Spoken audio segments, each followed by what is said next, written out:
Goldie Hawn has long been the living embodiment of Hollywood sunshine, a woman whose infectious laughter and wide-eyed charm defined the silver screen for over 5 decades. To the public, she was the quintessential America's sweetheart, a title that often brought with it the expectation of perpetual joy and effortless perfection. However, as Goldie prepares to enter her 8th decade, she is peeling back the layers of that carefully curated image to reveal a much more complex and, at times, painful reality. The laughter that captivated millions was often a shield, protecting a woman who was navigating a Hollywood landscape that could be as predatory and dismissive as it was glamorous. Behind the scenes, Goldie was not just the bubbly blonde the world saw. She was a survivor. She recently opened up about the profound anxiety and terrifying panic attacks that haunted her early career. Landing her first major acting roles didn't bring immediate happiness. Instead, it triggered a deep sense of vulnerability. She recalled moments of being so overwhelmed that she had to retreat to her dressing room just to pull herself together, struggling to maintain the joyful kid persona everyone expected of her. This internal struggle was kept largely hidden for years, a private battle waged while her star continued to rise. Now, at Bemoy Chin, Goldie is speaking with a new sense of urgency and transparency. She is no longer interested in maintaining the illusion of a flawless Hollywood existence. Through her extensive work with her foundation MindUp, she has spent decades advocating for the mental health of children, a mission born from her own experiences with emotional turbulence in the spotlight. This work has given her the tools to finally confront the ghosts of her own past, including a silent blacklist of powerful men who tested her resolve and attempted to diminish her worth. These aren't just stories of on-set disagreements. They are accounts of a systematic culture of disrespect that Goldie was forced to navigate. From the volatile geniuses who mistook cruelty for brilliance, to the icons who used their influence to launch smear campaigns against her, Goldie's career was a gauntlet of ego and entitlement. She has kept these names like Bill Murray, Warren Beatty, and Dustin Hoffman, tucked away for years, choosing professional silence over public scandal. But the time for silence has passed. In this reflection, we see a woman who has replaced fear with a fierce sense of duty. Goldie Hawn's legacy is no longer just about the movies she made or the laughs she inspired. It is about the steel she developed to survive the very industry that made her a star. As she looks back, the invisible scars of the golden age are finally coming to light, proving that even the brightest stars have stories they only dare to tell when the sun begins to set. Her journey is a testament to the power of reclaiming one's narrative, showing that the most enduring part of her legend isn't the giggle, it's the strength that survived it. To the outside world, the prospect of Goldie Hawn sharing a screen with the titans of comedy seemed like a recipe for cinematic perfection. In the late 1990s, the industry was buzzing with the news of a potential pairing between America's sweetheart and the unpredictable wild card of comedy, Bill Murray. On paper, it was a guaranteed blockbuster, but the reality behind the closed doors of a rehearsal room shattered any hope of a professional partnership. Goldie recalls a specific table read for a studio comedy that began not with excitement, but with an immediate sense of dread. Bill Murray arrived nearly an hour late, presenting an image of rumpled indifference that signaled his lack of respect for the project and his fellow actors. In a gesture that Goldie interpreted as a blatant display of dominance, he dropped a half-empty coffee cup directly onto the script pages, casually declaring that the work could finally begin. As a professional who had spent years honing her craft, Goldie felt an instant shift in the atmosphere, sensing that something was about to go horribly wrong. The breaking point occurred mid-scene. As Goldie delivered her lines with her trademark warmth, Murray abruptly cut her off. With a smirk that dripped with condescension, he challenged her talent in front of the entire room, asking why she didn't try acting like she had done drama before. The room, filled with men, erupted in laughter, but Goldie found no humor in the humiliation. In a move that defined her commitment to self-respect, she quietly closed her script, stood up, and walked out without a word.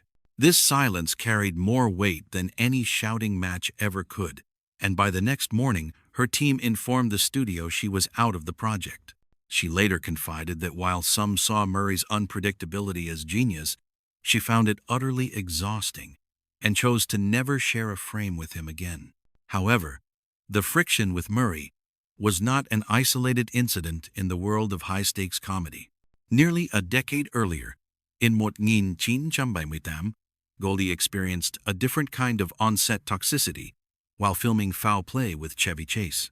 At the time, they were the ultimate on-screen match. She was the beloved star and he was the rising king of comedy. But the camera's magic hid a reality of pure chaos and bitterness. Chevy Chase reportedly walked onto the set as if he owned the studio, mocking lines, rewriting jokes, and derailing takes to suit his own ego. Goldie noticed a pattern of behavior that was deeply rooted in insecurity and competition. If she managed to get a bigger laugh during a scene, Chase would often sulk for hours, muttering under his breath that she was simply lucky to be there. Despite her best efforts to stay gracious and keep the peace, the cracks in their relationship grew too deep to ignore. The tension reached its peak when Chase stormed off the set after a disagreement, refusing to return unless the director rewrote a scene to his liking. Sitting quietly on the steps, drained by the constant friction, Goldie realized the harsh truth about her co-star. He simply wasn't funny when the cameras stopped rolling. To her, he wasn't a creative genius. He was just mean. By the end of filming, the two stars were no longer on speaking terms. When the studio later offered millions for a sequel, Goldie didn't hesitate to turn it down. She told her agent she had no interest in repeating the experience, effectively ending any future collaboration with Chase.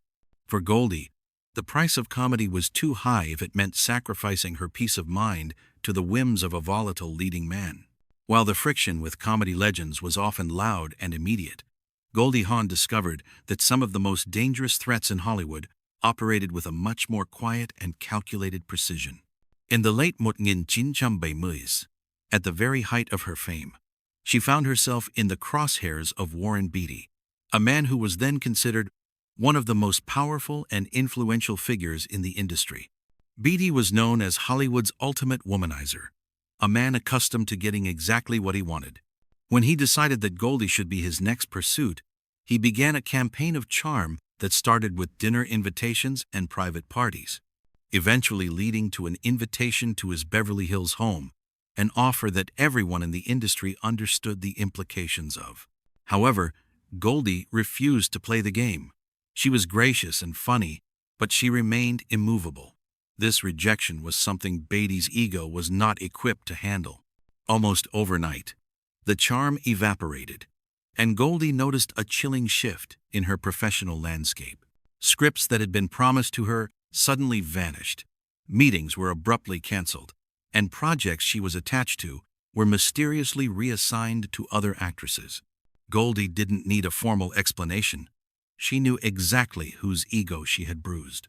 The retaliation was not just about lost roles. It was a slow, calculated smear campaign designed to erode her credibility as an artist. Directors who had previously praised her talent suddenly went quiet, and producers who had once fought to cast her began to hesitate. One producer eventually pulled her aside and whispered the truth. Warren was telling people she was difficult and not serious material for dramatic roles. It was a devastating blow, delivered through whispers rather than shouts, a way of punishing her for saying no without ever having a direct confrontation. Goldie realized that Beatty wielded his influence like a weapon, using his status to shadow her career through the early 1970s. He didn't just want to date her, he wanted to control her narrative, and when he couldn't have the former, he set out to destroy the latter. Despite the professional toll, Goldie refused to lash out or create a public scandal. She chose instead to let the years speak for themselves, maintaining her dignity while the industry continued to shift around her. The resolution to this long-standing tension finally came years later at an award show. Warren Beatty approached her with his familiar, practiced smile, leaning in as if the years of sabotage had never happened. Goldie met his eyes and returned a gentle, polite smile, the very same smile that had made her a global icon. But then, in a moment of quiet and devastating dismissal, she turned her back on him mid-sentence and walked away. There was no scene and no argument. It was simply the final word on a man who believed his power gave him the right to punish a woman's independence. For Goldie, it was the ultimate revenge, proving that while he could try to smear her name, he could never truly touch her spirit. By the early 1980s, Goldie Hawn reached a pivotal crossroads in her professional journey. She had already conquered the world of comedy, proving she could draw millions of viewers with a single laugh. However, deep down, she harbored an intense desire to evolve as an artist and prove that her range extended far beyond the bubbly persona that had made her a household name. She wanted to move into prestigious drama, to make audiences feel the weight of a character's struggle rather than just their joy. It was this ambition that led her to a high-stakes audition with Dustin Hoffman, an actor widely revered at the time as a creative genius. The project was a serious dramatic piece, and the industry was buzzing with excitement at the prospect of pairing these two powerhouses.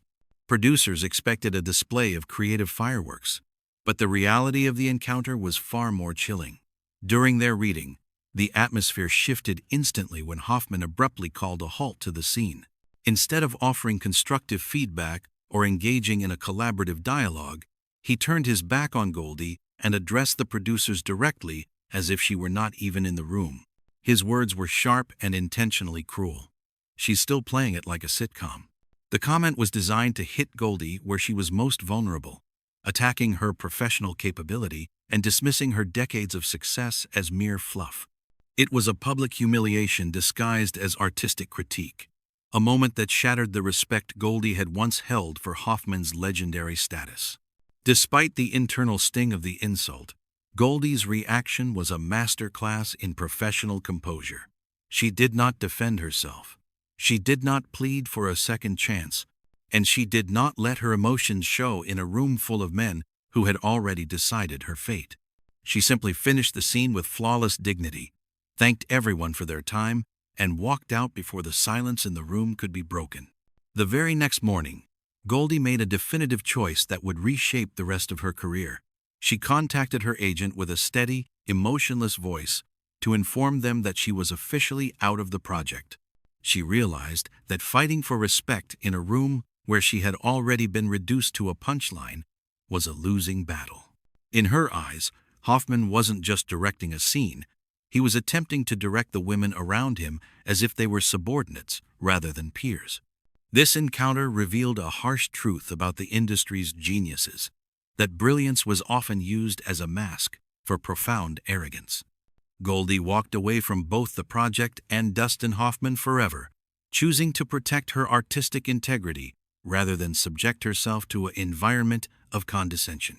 Years later, she would summarize the experience with a razor-sharp observation, noting that some men simply forget that their talent doesn't give them the right to diminish others.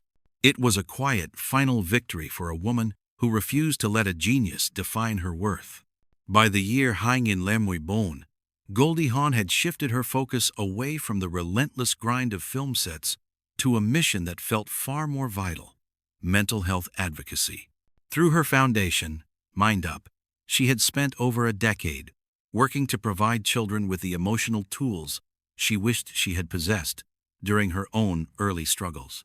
However, she soon discovered that the same industry that once tried to diminish her acting talent was now ready to mock her philanthropy. The setting was a prestigious charity gala in Malibu, an event filled with Hollywood's elite power players.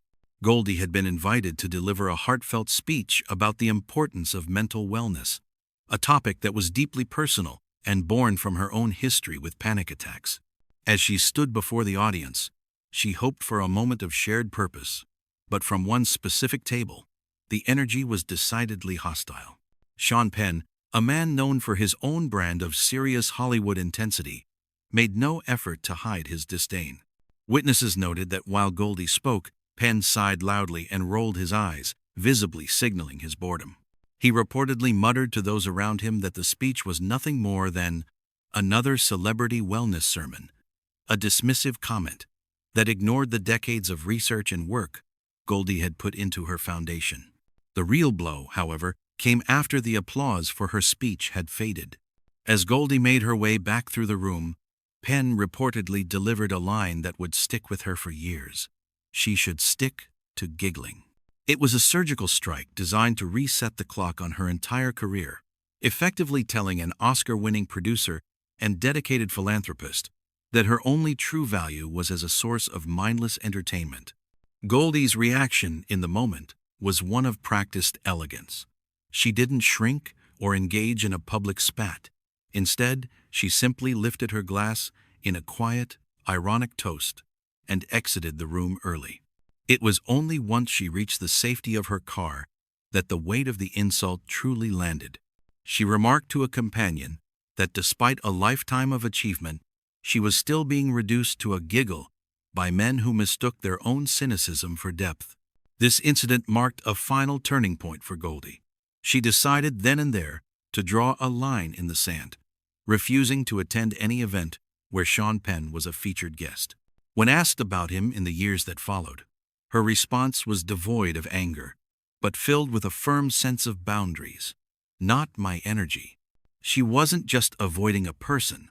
She was protecting the wellness she had worked so hard to achieve from a culture that still viewed a woman's joy as a sign of intellectual weakness. For Goldie, the modern blow from Sean Penn was a reminder that even after the golden age ended, the battle for respect was far from over. The final name on Goldie Hawn's silent list is perhaps the most surprising of all, because it wasn't a peer or a volatile contemporary, but a pillar of Hollywood history. Kirk Douglas was an icon of the silver screen, a man who represented the very foundation of the industry. However, to Goldie, he represented a specific type of patriarchal shadow that refused to acknowledge the evolution of women in film. The tension began during an industry panel in the late 1990s, a time when Goldie was no longer just a starlet, but a seasoned Oscar winner and a highly successful producer in her own right. When they first met at the event, Douglas greeted her with the polished charm of a legendary leading man, kissing her hand and complimenting her by saying she hadn't aged a day.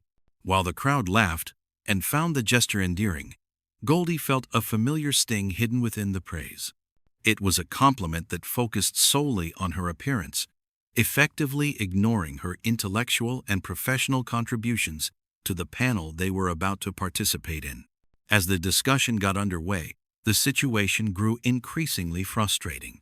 Douglas repeatedly cut her off mid-sentence, finishing her thoughts and correcting her insights as if she were an amateur rather than a peer.